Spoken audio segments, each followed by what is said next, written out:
Tina Beni, Tina Kolwezi. L'émission est suivie, en tout cas, félicitations. La commission était, vous allez l'issue à peuple. Au ministre soit armé, au ministre pas l'institution et à pays. Je vous dis la vérité.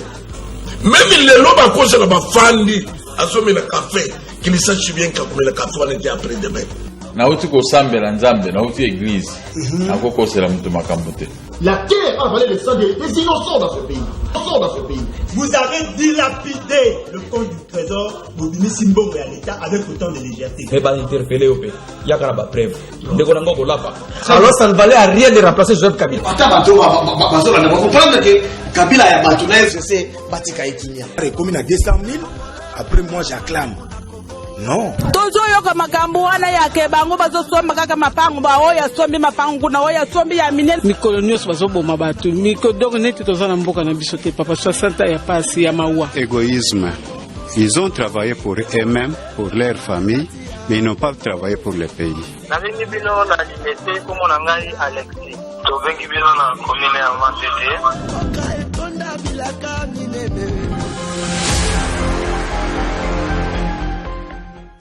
Voilà, Mokoloela Monabino Valandia émission devant les Congolais de partout où vous nous suivez.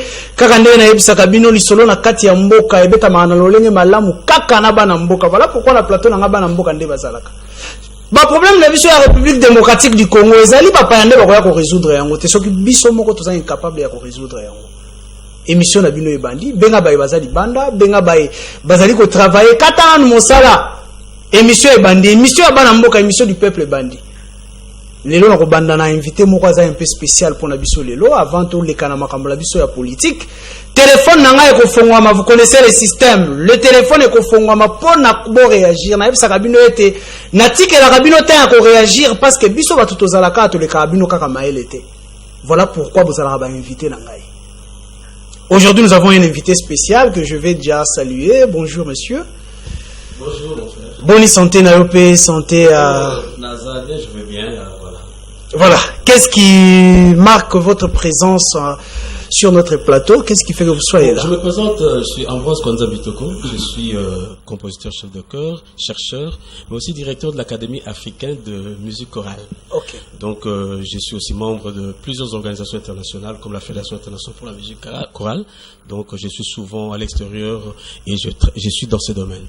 Alors, ce qui m'amène ici, c'est la Covid. Donc, la Covid qui vient de passer à sa phase endémique. Parce que l'épidémie est comme pandémie, c'est comme une endémie parce que nous devons vivre avec. Okay. Alors, j'ai une information spéciale à donner à ceux qui chantent ensemble. Parce qu'on n'en parle pas ici. C'est spécialement pour le chant et les choristes. Mais aussi les assemblées qui chantent. Parce que l'assemblée peut être un peu comme les chorales. Alors, le scientifique il y a monde entier, l'Allemagne, la Grande-Bretagne, bah sali bah étude, bah comprendre, bah lobby que bah tout ça bah ça quand même ensemble, ils produisent des gouttes et des aérosols qui se concentrent plus autour d'eux et qui le rend un peu vulnérable. Donc ça dit que bah choriste bah plus exposé na contamination et à coronavirus. C'est une information que tu vas quitter. Et puis, résultat, il y a des scientifiques qui que tant aux yemba, goutte na micro-particules. Micro-particules, aérosol. Et ça a projeté très loin. Et pendant 18 à 20 minutes dans une salle comme ça, Fandi. Alors, ceux qui, à un certain moment, au long les masques, rose à contaminer. D'où, quand les choristes chantent, ils produisent plus que bateau balobaka. Mais que doivent-ils faire, les choristes, les chantres? Que doivent-ils faire au juste? Alors, là, au-delà de mesures, barrières, il faut maintenant ajouter d'autres mesures. Par exemple, pour les choristes, 1 mètre ne suffit pas. Il faut 2 mètres. Parce qu'ils crient. Non seulement parce qu'ils crient, même en chantant seulement, normalement en projetant la voix, donc ils reçoivent les autres qui ne musique. Et puis les obima, ceux qui sont contaminés, mingi, c'est-à-dire que concentration il y a virus parce que ils reçoivent les apporteurs de charges virales. Mais l'État a permis la reprise des églises. Ce n'est pas un danger. Ce n'est pas un problème parce que maintenant il y a des universités qui ont donné vraiment de mesures à observer pour ceux qui chantent. En Allemagne, on a même interdit que le choral reprenne. Même en Suisse. Et puis bon, Babiso va répondre, il faut pas respecter. Être à 2 mètres et puis porter toujours le masque, même quand on chante, c'est très important. Mais surtout répéter dans des enceintes pour éviter la concentration d'aérosols. Par exemple, si vous voulez répéter, et c'est mieux de répéter à l'extérieur, hein, sinon dans une salle très vaste, aérée, sinon il faut ventiler la salle pour dégager chaque fois les aérosols, surtout s'il y a des cas parmi le choristes, bateaux infectés. Voilà, donc ce sont des mesures à observer et puis parfois réduire le temps de travail, parfois marquer de pause, des choses comme ça. Donc ce sont de petits détails à Mickey. Au lieu de chanter à proximité et éloignez-vous de croire que quand on est à 1 mètre, on la masque, non. Parce que là, les aérosols vont se propager. Il faut toujours mettre le masque. Même si parfois les masques que nous avons, ils nous permettent de sauter un bâtiment, mais on peut trouver d'autres masques qui peuvent nous permettre de bien chanter. Merci beaucoup pour votre passage. Notre émission vous recevra toujours. Aujourd'hui, c'était en prévu, mais nous vous avons quand même donné le temps. Je crois prochainement, vous aurez tout le temps pour expliquer ça au peuple de Dieu et à tous ceux qui chantent. Merci beaucoup pour avoir pensé à la protection de la population. Hein. Merci. Voilà. Émission la biso continue bande konanga ina tango esengeli ko protéger population. Nous sommes partants. Tozali wana bande konanga pour protéger population. Toleki siko na obo ebeli biso na fongoli téléphone na ngai bande ko na ngai invité na biso ya mibale o tozali kozwa siko yo kaka ezali bande ko na biso Adrien ndeko Daniel ya UDPS ndeko Adrien azali ya lamuka otokobeta na eli solo kasavana beta li solo bande ko na ngai tozali na mois to semaine o ezali consacré la jeunesse na kosenga na Glody na régie balancer lenga na image o ezali na ngwana pour la jeunesse nabiso simande tozongi. L'école primaire Isiro Dompeka, à quelques kilomètres du territoire d'Ingende. Isiro Dompeka, ce sont 6 salles de classe, 6 enseignants de la première à la 6e année primaire. Les bâtiments sont en produit de la forêt, quoi de plus normal, les bancs également. Mais par souci de voir leurs enfants être éduqués, ces hommes et femmes mettent tout en œuvre. Ah, topesa bana, lingala. Topesa bango France kotanga pe kokoma Mateo topesa bango ezalaka pe na yango bafandisaka yango pe balobaka na yango atana njira so tunie balakisa bino nini akoyebisa balakisa biso boye apenza ebele awa ya balumbe bayaka liso classe te pona mbongo na contribution à 1000 francs bosengane kujanga bango yango wana komona ki bana baye ebele te pona bongo eloko toza kosenga ka bino bakonzi ya leta ne bosunga biso kwa awa toza kokelela so toza kosala bonde totombola mboka yango wana so boye te me ekozala mwa makasi penza salaire toza kana yango te contribution ya malonga te yango wana bino bakonzi ya mboka nde bozali pa bosunga biso bana balumbe kutu tane bakoya ba ekola awa makolongulu bakojanga na mbongo ya mukeke bafutela bana ya classe yango wana bino bakonzi ya leta bosunga biso ke bana pe bameka ya balumbe bameka kutanga.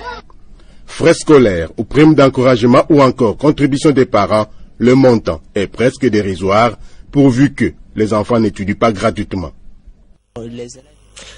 Voilà, bande konangai République démocratique du Congo na 21e siècle. Tozalina na ba école o bana ba ko tanga na kati ya matiti. Bana bazali kofanda na ba nzete o bakati na zamba bango moko ba ekotia. Bisika mususu ba école o ba prometaka biso ba 1000 écoles to komeka obeta lisolo na ngona émission o boyebi ete émission na biso qui parasociale ya population. Ndeko Adrien Mbotela. Bonne. Tout va bien, ça va.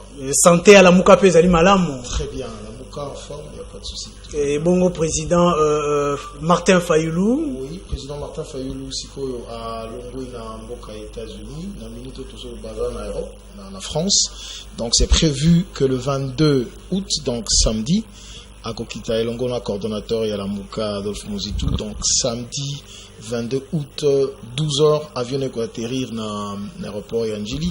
Tous ont profité d'un micro, on a bien pour ça, bakinoise na bakinois.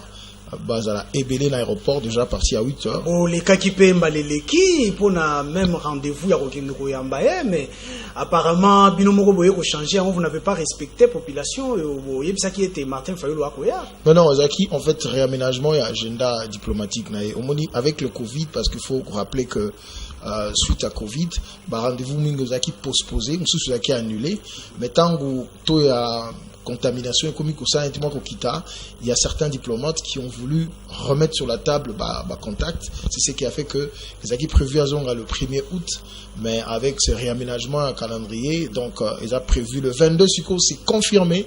Le 22, nous serons à l'aéroport à partir de 8h pour réserver un accueil chaleureux au président élu Martin Fayoulou Madidi et au coordonnateur de la Mouka Adolphe Mozito. Merci beaucoup ndeko Adrien, nazozongela yo, invité na biso ya mibale bandeko na ngai, ezali ndeko Daniel oyo pasali na biso na plateau, yazali na ngambo ya IDPS ndeko Daniel mbote na yo. Mbote ndeko Isaac, pandémie, balobi il faut que respecter kashine soza na ngote l'état s'occuper na yo. Voilà. Skanyo sozali kobosa na kashine te ndenge to bosa na keloba ochana monoko. Très bien pour la sensibilisation. Merci ndeko Isaac, merci na invitation na yo. Na pesi pe mbote na balandi nyonso o balinga émission na yo. Tellement ozala moi journaliste moko vraiment ya bwanya makasi mayele vraiment. Beaucoup na musalo ozali kosala. Na pesi mbote na président Nangai Jean-Marc Kabund, le secrétaire général Augustin Kabuya, et Scanyon Sobazali na pesi bango mbote bana changu balinga kape yo mingi ndenge balanda kabino et surtout bana masina. Merci. Bana Konga bana mokali yo na ndeko John vraiment balanda kabino mingi balobaki so komi na plateau comme c'est biso na bana fona limité. Vraiment na pesi bino mbote. Merci beaucoup bango pe émission devant les Congolais linga bango makasi. Merci ndeko Isaac. Alors ndenge nini santé à UDPS côté na bino makambo eko tambola ndenge nini? Non, UDPS ezanango bien. Parti ezo tambola bien. Malgré tout le monde qui un peu na démocratie ndenge motunyo so azalaki toujours wa telemi na coin na ya zolobo a telemi na coin na ya zoloba. Et là, il a dit que l'IDPS est à mon côté. l'IDPS, puisque il y a parti moko munene, batumsusu bakimele na ba plateforme. Koyoga o plateforme boy, plateforme ya FCCO, plateforme ya Lamuka o boy. Mais parti moko beta ka fimbo makasi na Congo ezali IDPS ou ezali na tous les 4 coins il y a province ya ba. Ozo beta fimbo kasi na tao ya bino tala ba ekolo moni ekolo e koleka wana ndeko. Merci ndeko. Malgré fimbo me ba ekolo merci ndeko. Fimbo tozalaki koloba ete komba na biso ezalaki ki tolongola pouvoir na maboko ya bato bazalaki ba militaire bato ba utakizamba ba yaki na programme moko te ya mboka yango tozalaki kolite pendant 37 ans ke bato ba yaki na vision ya Congo te. Et là komba na biso tozalaki nango tamolai uta Kondo Etienne Tshisekedi wa Mulumba abundaki makasi yangwana tozoloba ke parti oye beta ka film oye usili kolongola ba dictateur nyonso o bazalaki na kati ya mboko c'est IDPS vraiment ndengo zomona bana bazo vanda na condition mabe wana ezali pasi batikeli biso na 18 ans nde eloko na bino nde batikeli biso lolenge wana baza balie na biso ba partenaire na biso to boité quand même ata yo so linga o comme président de la République il fallait ba comme ba partenaire na pour diriger bien. C'est bon, je crois nazo banda peka kana yo avant nazo ndeko Adrien ayoki okoloba ete bino bolongoli mboka na maboko ya ba dictateur, je crois qu'on réagir kasi dosana ba dossier oyo ba ko akize bino pe côté à pouvoir na bino lelo, je parle de l'UDPS qui est aujourd'hui au pouvoir, ndeko Ngoïka Sanji a lobby été commis acharnement contre sa personne, contre sa famille. Lelo contre Gabriel Mokia, vous déguerpiriez sans information. Est-ce que c'est ça vraiment l'état de droit que vous nécessitez de prôner? Merci namutuna malamu ndeko Isaac ndengo zotu nangai. Yeba ke ndeko Isaac tunyokwa mingi na mboka oyo. Na pouvoir ya dictature na kati ya mboka oyo. Webi combien bato oyo bazalaki na pouvoir na 18 ans, bazui mapango ya bato combien?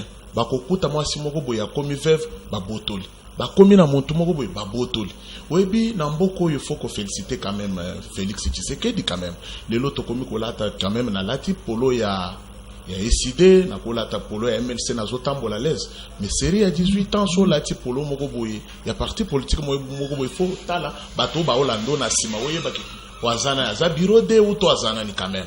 Mais les locaux de chapeau na Félix Tshisekedi quand même aux autres tambola les attaques aussi c'est mission oyo aux autres qui n'est pas à l'aise au la paix porte na yo polele ndeko na koyebisa yo bototika justice et sala musala na yango ndeko na ngai Ngoïka Sanji aza montu ya FCC baza ba partenaire na biso na kashi mais il faut totika biloko moko tozali kolobaki Félix Tshisekedi Félix Tshisekedi mandat na ye kokosila justice ekotikala ndeko Isaac ngai naza na se ya mibeko yo nanga tozala kolinga justice etelema esala mosala na yango mutu nyonso aza na classe na ye atangeli donc okoloba ete devant Gabriel Mokia ngoika sanji justice nde betiye papa makambo na bango ebandaki lelo te dossier oyo bakataki yango avant Félix Tshisekedi akoma balobi nyonso ozosala na se ya moya ekofutama awa nano kofite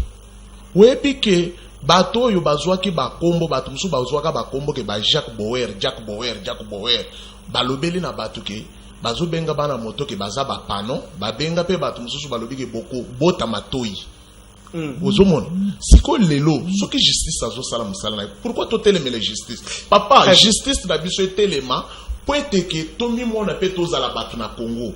Gabriel Moki aza mutu ya IDPS te ndeko na dossier ozoloba tika kokata ngai ya dossier moko tokena mwa lombango parce que na kozongisela yo maloba sengena yo kapende kwa merci ndeko Isaac tokende na lombango te na sepeli kutu makasi ndenge toza ba invité mibale toza un peu quand même moi minute ezebele mais pesanga moi temps mais lelo eza soni na yebite ba classe tokendaka kotanga soki ezalaka ya lolenge nini makambo ya justice akati lupangu ya bato kei kokoto zana ni mikanda te so mesana ko kende ko kata bambebo na ba 50,000 na ba 20,000 so combien etali Félix na nini Gabriel Moki aza mutu ya IDPS eza règlement de compte tende konanga papa nanga na yebisi yo ke eza rien te na makambo ya IDPS yo yebi ba problème o biso tozana ngona IDPS batumbele biso permanence batumbele biso ba combattant na biso bakufa oyo so moni akena justice alobiki ba combattant bakufa boyeboyene ndeko nanga totika ba distraction tala nazozongela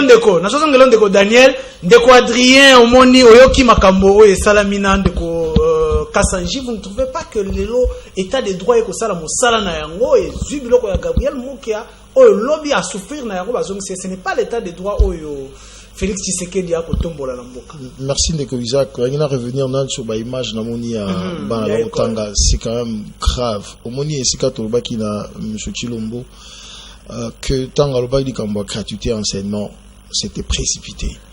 C'est ezali droit constitutionnel reconnu na bana na biso, mais c'est pas quelque chose qui se décrète. Gratuité enseignement, il faut koyeba de kol bonuza nango, de kol nango na province nini tango koma na gratuité d'enseignement. Lelo tozana bana boni bana classe, boni bakobakisama, balakisi o bakote ya bango bakozala ndenge nini, ba condition kozala ndenge nini, ça ne sert à rien de décréter la gratuité de l'enseignement, mais entre-temps qualité enseignement et ça nini est baissé. Donc ça, ce sont des remarques que nous avons fait et ça, ce sont des opérations de charme. Des opérations de charme. Est-ce qu'il ne fallait pas qu'on soit décision courageuse d'abord? Non, décision courageuse, oui, mais pas compromettre la formation de nos enfants. C'est extrêmement grave parce que éducation, il y a bana, il y a un des alliés, ciment, une nation, il y a un des alliés, avenir, il y a nation. On me dit par exemple, le président est élu dans un programme à l'Obaki. Gratuité de l'enseignement on va aller palier par palier. Ça veut dire quoi? Nous prenons les 3 provinces où ils ont un taux à scolarité, il y a 6. Première année. Donc, aussi gratuité, totali. Quels sont les problèmes? Sur le plan infrastructure, quels sont les problèmes sur le plan de prise en charge? Il y a banane à classe. Sur le plan, il y a, comment on appelle ça? Matériel didactique et tout ça. On fait focus sur les 3 provinces totales. Après, Tolobi, to corriger, toquer palier par palier. Dans 5 ans, on peut rendre ça effectif. Pourquoi les provinces à faible taux, comment dire, à scolarité? Il faut aussi, à un certain moment, reconnaître que dans mon cannabis, Suzana, province, tout territoire, où on a autant à sauter. Les lois Fandiawa, ça c'est Betty, Akimi, Akeknana parents, donc les enfants n'étudient pas. Donc ça veut dire que c'est ça la priorité dans la province, soit sur le plan sécuritaire, et puis au bandit, graduellement. Donc ça, ce sont des choses qu'il faut corriger. Voilà. Alors, état de droit. Moi, je ne comprends pas qu'est-ce que les gens entendent par état de droit. Okay. Ce n'est pas le fait que Bakangi Vital Kamerhe est bâti une prison d'état de droit commis. C'est pas le fait que justice c'est quand il y a un mot qui a une état de droit commis. Non, papa. L'état de droit, mokolo oyo kozwa mikro na yo. Okei na Kabeaka Mwanga, okei na tribunal soki de paix anjili, okei soki ya wapi. Oyo kindenge zuza kokata likambo. Muto na muto azongi na nzela na ye.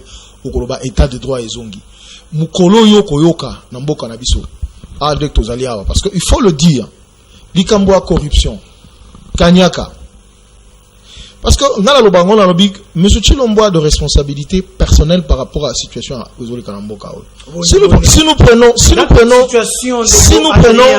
on commence toujours par un pas pour atteindre un endroit. D'abord,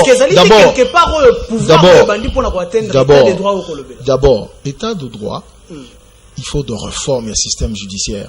Okay. C'est ça, c'est les opérations de chambre. On a ce qu'on appelle, il y a ce qu'on appelle théâtre judiciaire. Un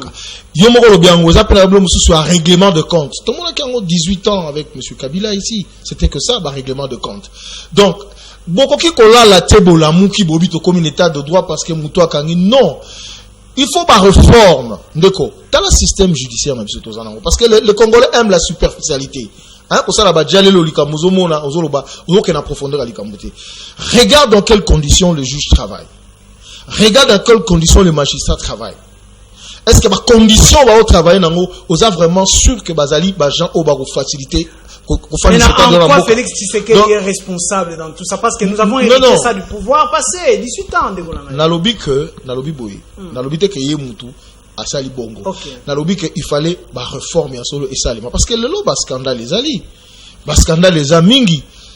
Ce qui t'ont plus qu'un dossier à 100 jours. Dans le Bango Lokoana, il n'a pas donné l'exemple parce que le programme, c'est des programmes yé Félix Tshisekedi yé. Mais abemi si programme on a talisango ba congolais. Mais le programme on a occasionné détournement il y a plusieurs centaines de millions de dollars. Les lots de rubrique, il y a maison préfabriquée, ba rubrique mususu. Et tangamate, ba saut de mouton, il fallait ça les manatans. Et ça les mater parce que les gens, c'est que les gens ne comprennent pas. Les lots on a été obligé de prendre encore l'argent de Congolais pour refinancer la construction de des moutons. Parce que l'argent qui était sorti, et ça, on laisse là dans 6 mois, parce que une année.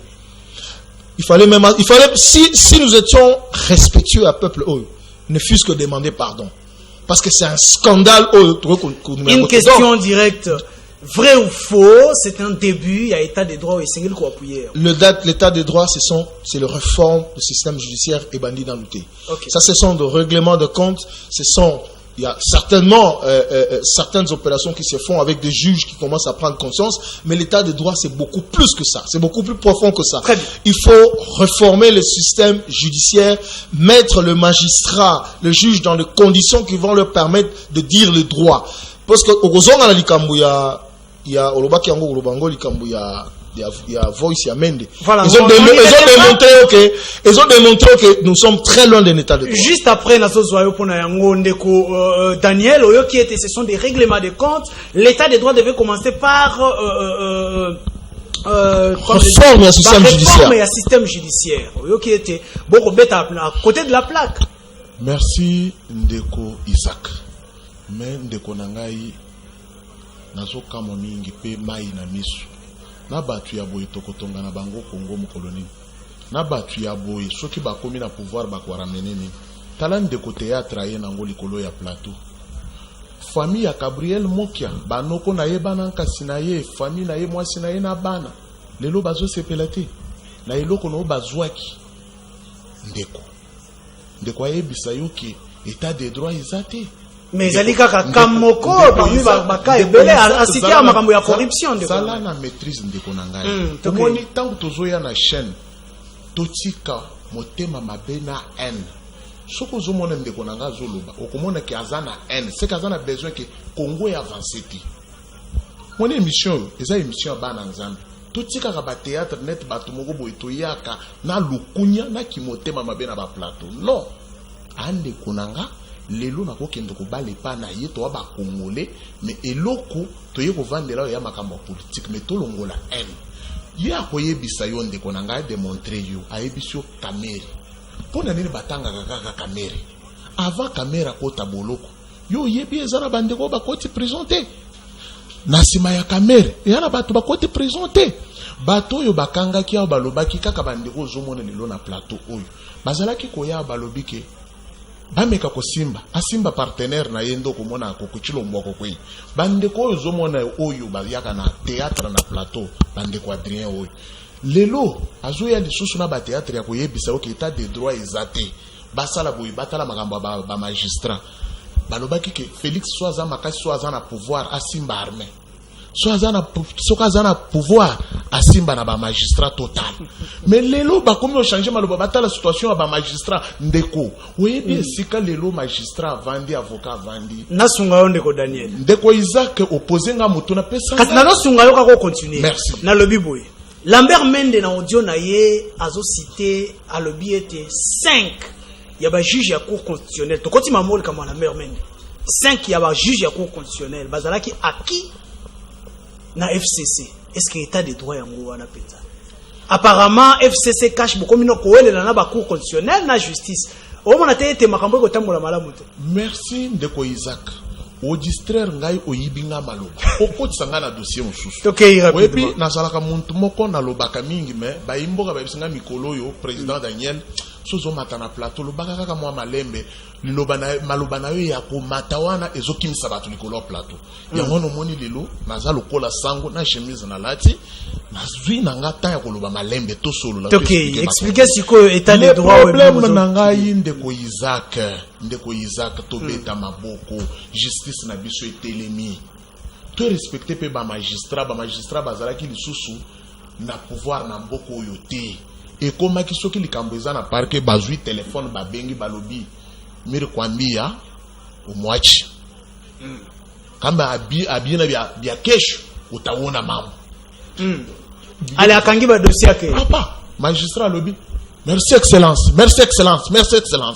eza isute makambo eza isute yo kibiso tozwi telefone tolobi mulekela mufuile lusi mukwat te papa tolobaki justice esala musala na yango ndeko na ngai coup de chapeau na Félix Tshilombo papa na ngai balembisa yo te l'air papa na yo akufaki balobaki ke idepesa kotika la kosala lisusu wana jalelo yoka likambo yo tika ko distraire baimo balobaki ke idepesa kosala lisusu eloko te ekufi ekotika la ozo pouvoir te papa diplomatie oyo Félix Tshilombo asali lelo po akoma na pouvoir lelo bana Congo oyo baponi ndeko na bango mwana na bango congolais wa yebani na ba classe atangi na kati ya mboko oyo bato batangisa ye bazali po mutu muso akoloba ki atangi soki tokena ba école yo kanga ndeko na ngai sikoyo lelo bana mboka bapesi chance na Félix Tshilombo lelo na pouvoir to betele maboko papa chance oui mais changement c'est ça le problème ezo ya malembe ndeko inane na ba mwa papa na ngai to sala nyonso oyo ba baby c'est pendant 18 ans na mukolo moko ata fufu balamba kango kaka na 1 minute ebeli mbala moko ebandaka na processus ya kopelisa moto bache mai bache potopoto très bien Lambert Mende baye baboyende ko nazo ya na likambo Lambert Mende na mwa lombango parce que temps eza merci ndeko Isaac na likambo ya Lambert Mende il faut batu ya FCC ba iska bazali il faut baye bake bazali sous na pouvoir te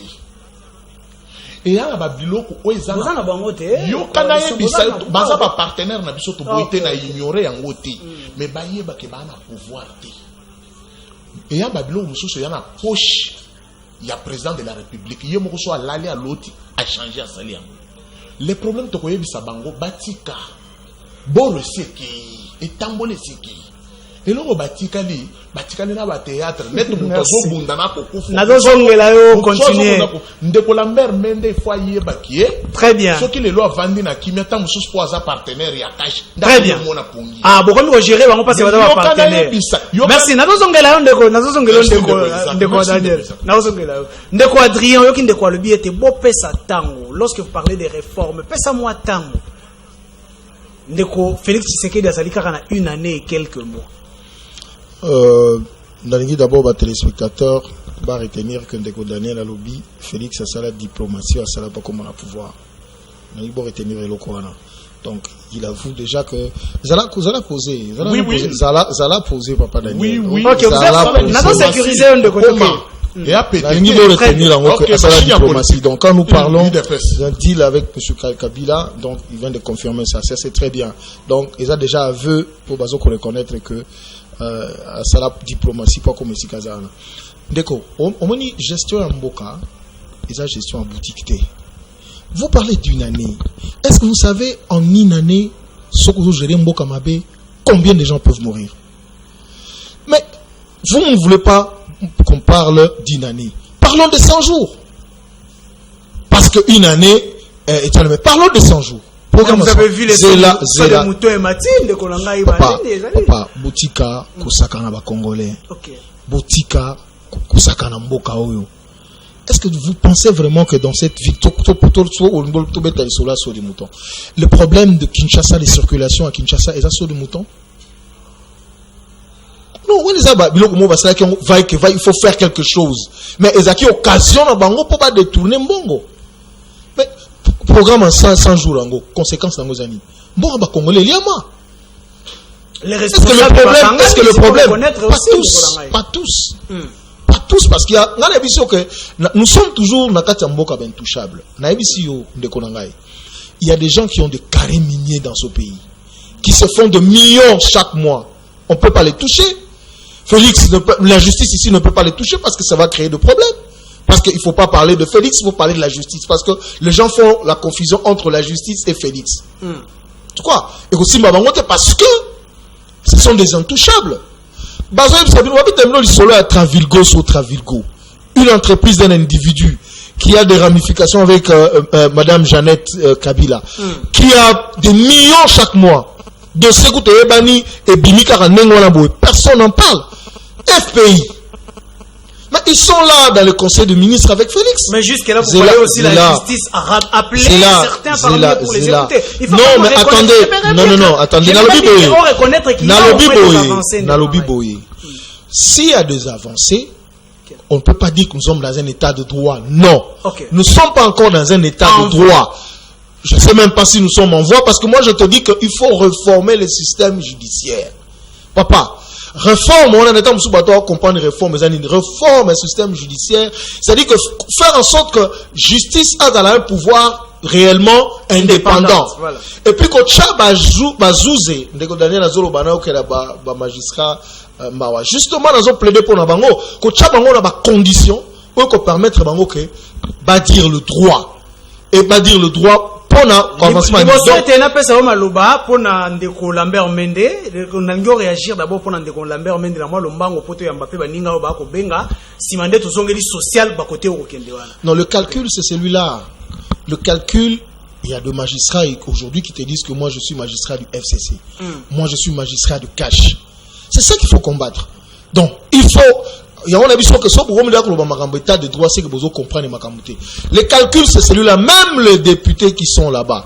Donc, Daniel a sali erreur mot grave à contredire même secrétaire général Naé. À l'objet que même Yosso comment il a pouvoir. On a obligé. Il y a mais secrétaire général Naé a l'objet que majorité ça qu'on est majorité artificielle. Et nous bani. Et nous et la majorité COP. Donc, ceux qui ont le pouvoir, ceux qui vont respecter la vérité, la majorité, la majorité qui fabriquée. Ça, c'est pas moi qui le dis, hein. C'est Jean-Marc Kabound et mon ami Augustin Kabouya que je salue en passant. Vous comprenez? Donc, pour la dire ça, que les longs les ali Moussala, ils ont Moussala Congo, ils ont Malamu. Bande quoi, ils dépêchent Batika, Kolobakaka. Donc, c'est là, c'est le remoko. D'abord, c'est la bosse là, alors, c'est ça, partout et bêta à Fimbu. Papa Daniel, tous c'est la nouveau bêta dollar Fimbu. Tous c'est la nouveau bêta chômage Fimbu. Tous c'est la bêta Mzala, na kuluna Fimbu. Le bala on va télévision bêta Fimbu, bêta Fimbu. Bozomi bêta Fimbu, bino moko, bino bozomi bêta Fimbu peuple kuna, asanini. Très bien. Makas na bino bola sangona dollar, bola sangona social. Merci Ndeko Adrien, bande ko ngai téléphone efongwami siko na bandi siko ndeko yamba bino. Téléphone nanga siko efongwami. Nous allons déjà avec le premier appel. Allons Ndeko bengi biso api komonani.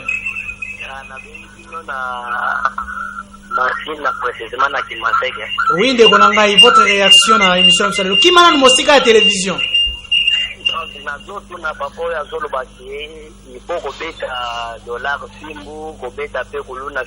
Ndeko Adrien. Banda basalaki 18 ans. Batikaki dollar na combien? Batikaki pe kuluna na niveau nini? Tuna bango na nubo.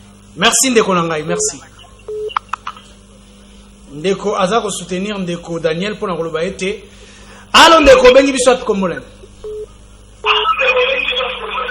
Allô? Oui, ndeko na ngai, votre réaction. Diminuez volume ya télévision na yo.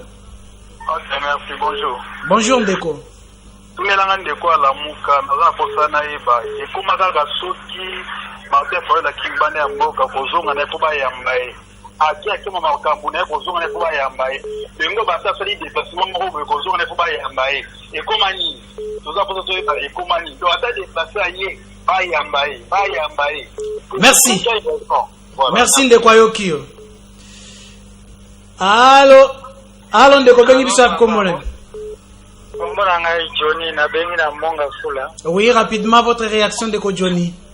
Oui, nazo tuna pona mtoro wana ya la muka. Surtout pour ça la opposition, il faut pas pour critiquer makambo zomona na miso. Est-ce que c'est réalité? Hein? Eza soki ba kingite eza ka ko critique. Ba zoka kaba zo makasi. C'est la 2033, va pouvoir battre nos salles à 2033 ou 2023?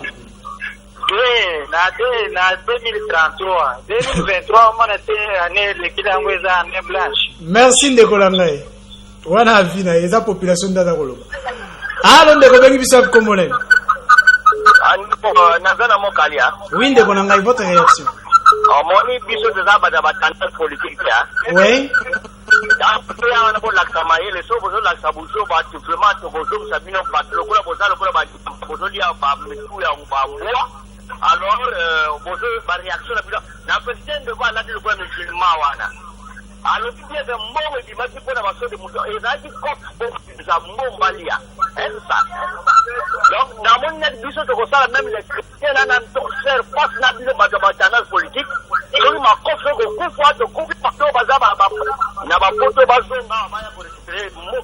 merci ndeko nangai. Alors émission ezalaka émission ya bato ba finga kate ndeko nangai natikeli otango loba, c'est pour vous respecter kasi soki obengi yebaninga koloba ceux qui viennent sur mon plateau sont des pères de famille. Donc il faut savoir respecter les gens quel que soit avis na yeso kozak na vie contraire na ye.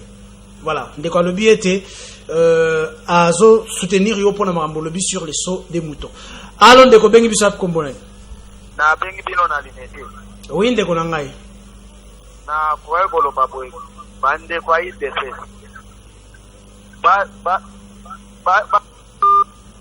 Oh là là, voilà. Je crois Angaki a s'attaqué dans ndeko ya UDPS ndeko Daniel.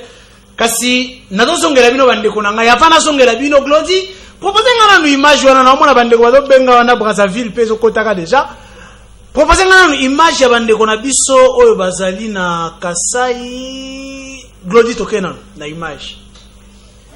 Avec plus de 170 mois d'un paiement d'agents et une production quasiment au plus bas niveau de la courbe, les femmes des travailleurs MIBA ont voulu par cette marche rappeler au chef de l'État la non-tenue de ses promesses sur la relance de la MIBA. Kachatwa songula mfumu wetu wa jitunga. Kachatwa songula mfumu wetu wa province. Mfumu wetu wa jitunga yeye kutuambila bwani MIBA uje mupaya mwani meme. Cha kwenza matu kwa bunchi mujula societe wa mibato lelweu ba syndicaliste betu kujiswika bonito yetu kama nangana ni mfumu wetu wa jitungani kwa kuilamo yeye societe wa mibayo ba mfumu betu ba syndicaliste kuyabuko kuchinsansa kuji mfumu wa kuyaka kama nangana nene ba yiki jinenda yeye kubambila bwani ndai mungu myaji yenu byonse bikala chabwa kweteka bijibe nulonda ni lelo yotetuka twena banje kumona nasha muchuma cha kubivo imubala yabi nasha chumwehela chanje kumweneka to. Actuellement, la vie est intenable à la société minière de Bakwanga. Avec larmes aux yeux, cette femme d'un travailleur raconte leur calvaire.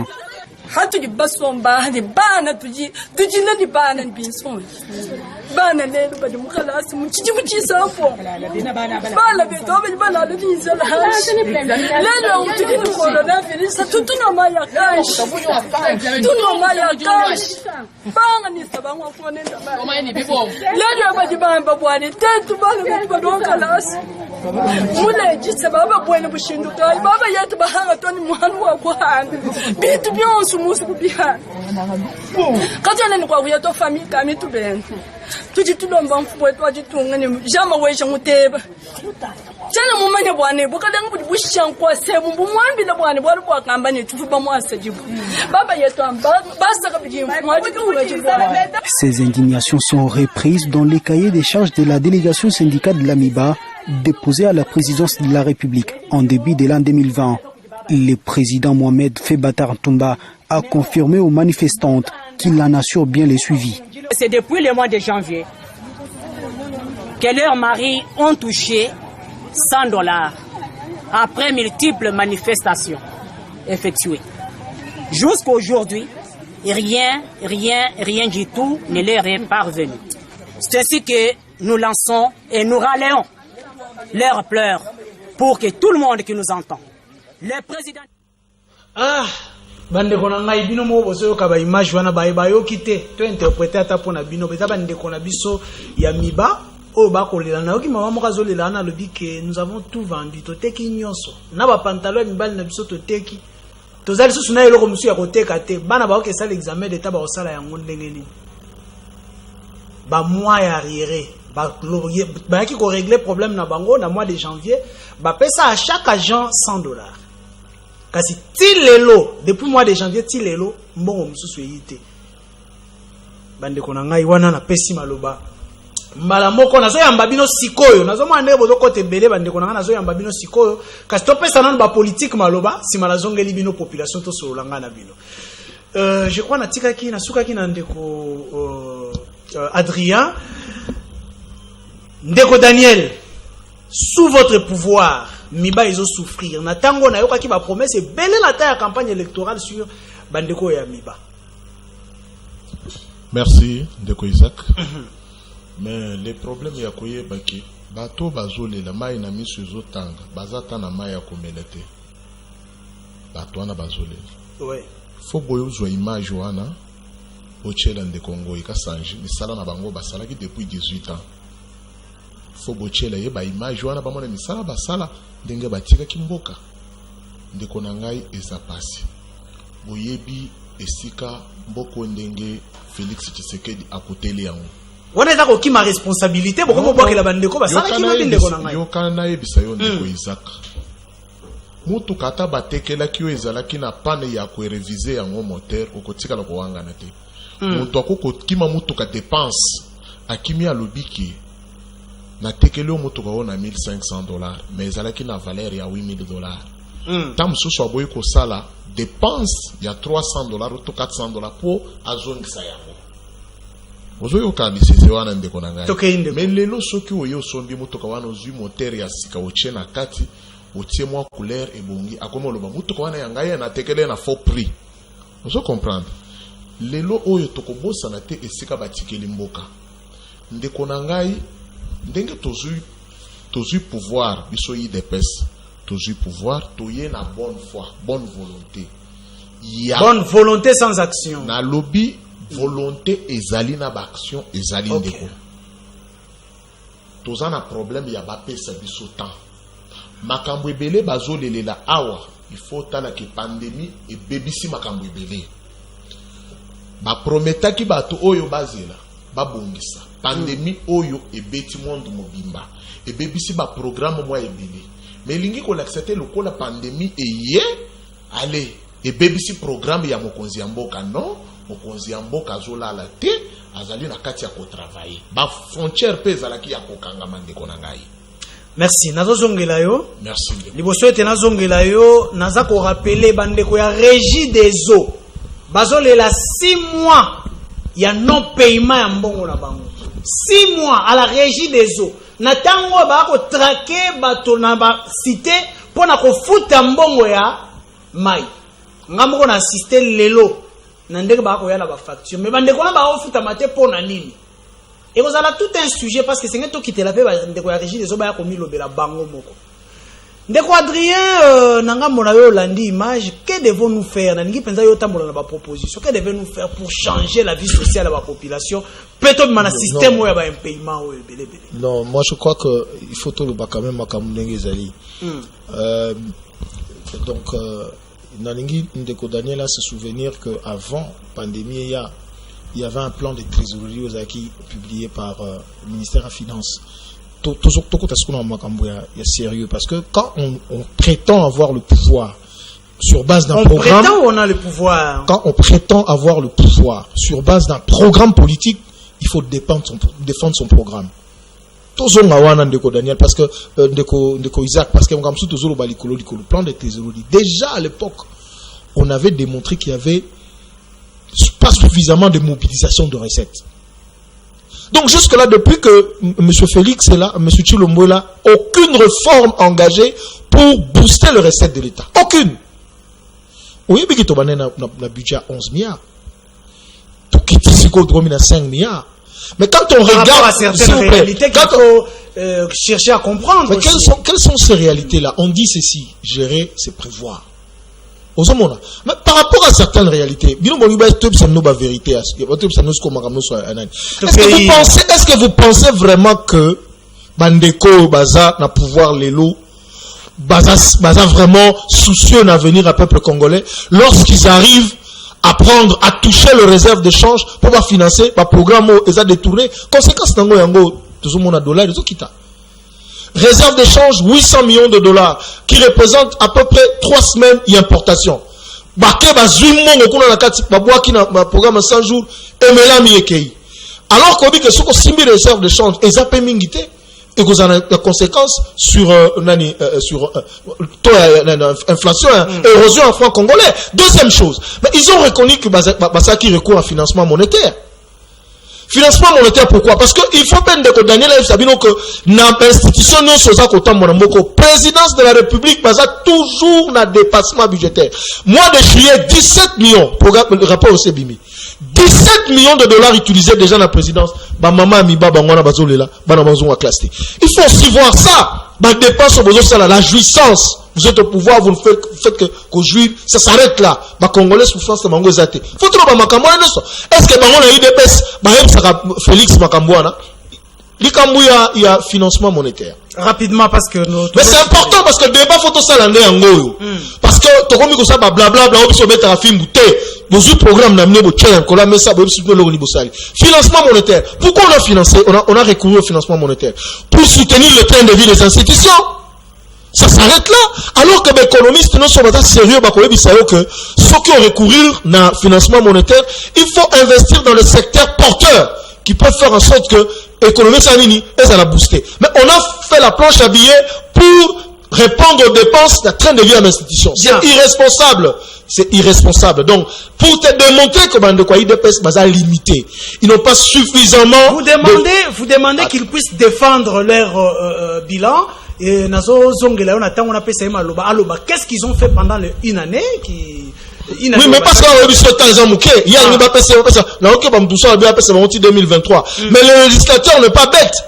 Le législateur n'est pas bête. Donc, 5 ans, il y a un mandat constitutionnel, il y a un des awana. Donc, aujourd'hui, tous les actes qui se posent aujourd'hui, ils responsables, ils sont limités, ils n'ont pas sur l'idée, tout ce qui se fait, c'est se battre, c'est disputer, c'est tout. Merci. Alors que les Congolais, ils ont fait ça. Tu continues dans le domaine de sécurité, tu continues dans le domaine de budget, tu discussion là, très bien. Ndeko Daniel,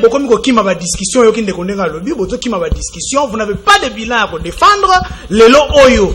Qu'est-ce que vous allez dire à la population? Devant la population locale. Merci Ndeko Isaac. Toti Kamakelile, plateau. Ok. Toyaka pour te expliquer. Ba Congolais et loko izali nanzela. Lelo na moni un autre Daniel hein. Oui. Oyebi otala batu ya na ebité soki aza muntu ya ngambo nini soki side na ebité. Il est de Lamuka. Oui. Lamuka est la plateforme, mais il faut qu'on détaille qu'il y a une partie politique. Pour tout le monde, les dirigeants na bango, comme ko wanga na bango, bazoya na makele les couleurs plateau, baza ko ba n'importe quoi, ceux qui ba cadre na bango, ba comme le toyebi bangote. Il faut comprendre. Oui, nazo yebisa. L'air montozo ya ndeko Isaac, il faut ko yeba qu'il y a outil na partie politique. Merci. Donc qu'est-ce qu'on a bilan? Il faut yeba. Qu'avez-vous déjà fait? Il faut toko tikala kozanga maloba ya kotele manango devant ba Congolais te.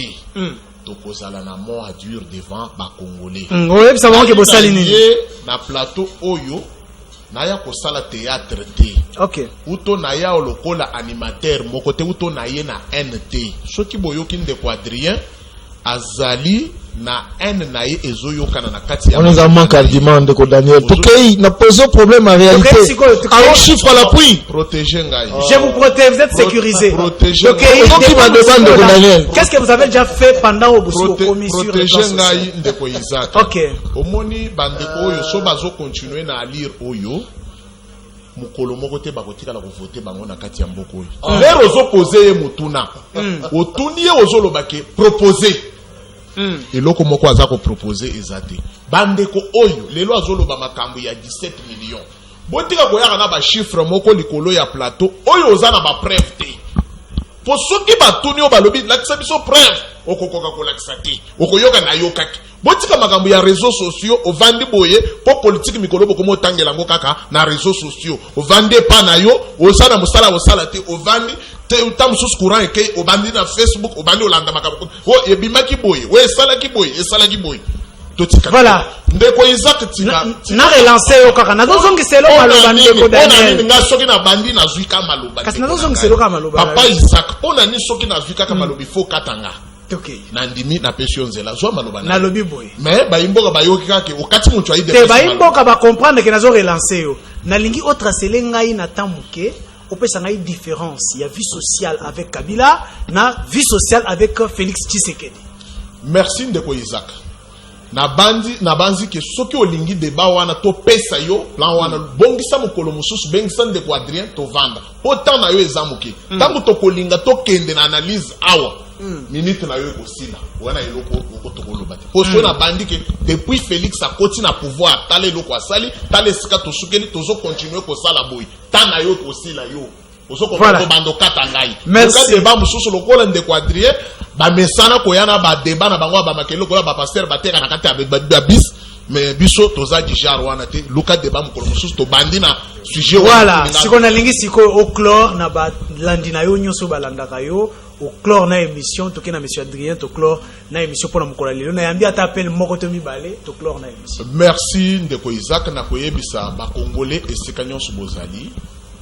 Confiance au beau PC Félix Tshisekedi Tshilombo pour continuer à soutenir mon konzina bino à côté de décevoir binoté biso nyonso tozana espoir que mon konzina biso azana volonté yewana azana kati ya mosala bandeko na ngai tokokaki quand même ko parcourir pona kokimela na likambo ya libumu pe quand même te fallait aussi sa maladie po elie bandeko na biso mwa ebelende ko bandeko na ngai pe ba frontière ba uti ko fongola yango ezalaki ya kokanga biloko moyen pe ekota ezalaki te 18 ans ya bato balongwe awa batikeli biso ata bilanga yango bate bandeko na ngai ba yebisa biso ba projet belé ya bokanga lonzo boyboy quand même Félix aye botala kaka awa na ba Congo awa na nzela awa ya Kimpes oyo botala quand même baloneli biso mwa masango moko to komi kolia yango quand même to pesa temps na temps Félix Tshilombo kotikala ko décevoir.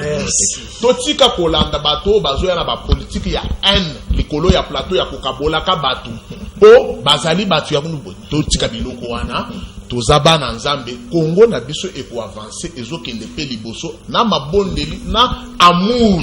Bien. Totika kofinga toujours Congo non tolinga mboka na biso. Merci ndeko Daniel te komi na suka émission na biso ndeko Adrien. Oui, c'est un pomonique ndeko Daniel a quand même kokosa. L'état d'urgence ma pixel iblogo tambolati. Baba inde transport à bateau de marchandises.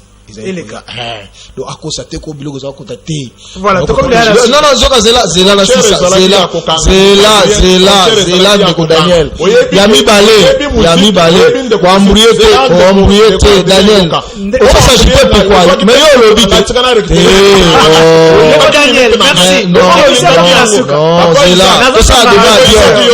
Ndeko Daniel ça déjà bien.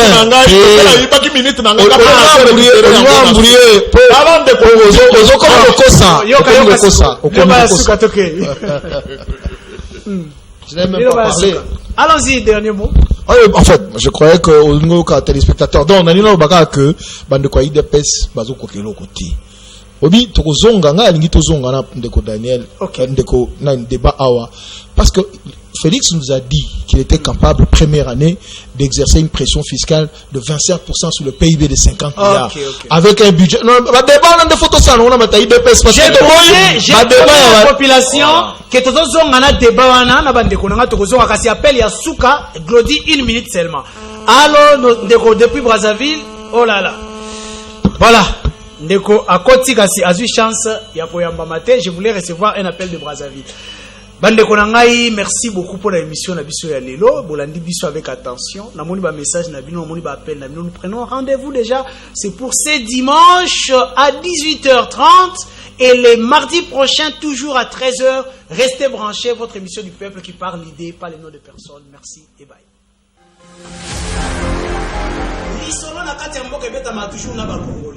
Isaac Moutombo, j'aime bien t'appeler journaliste intelligent. Tina Beni, Tina Kolwezi,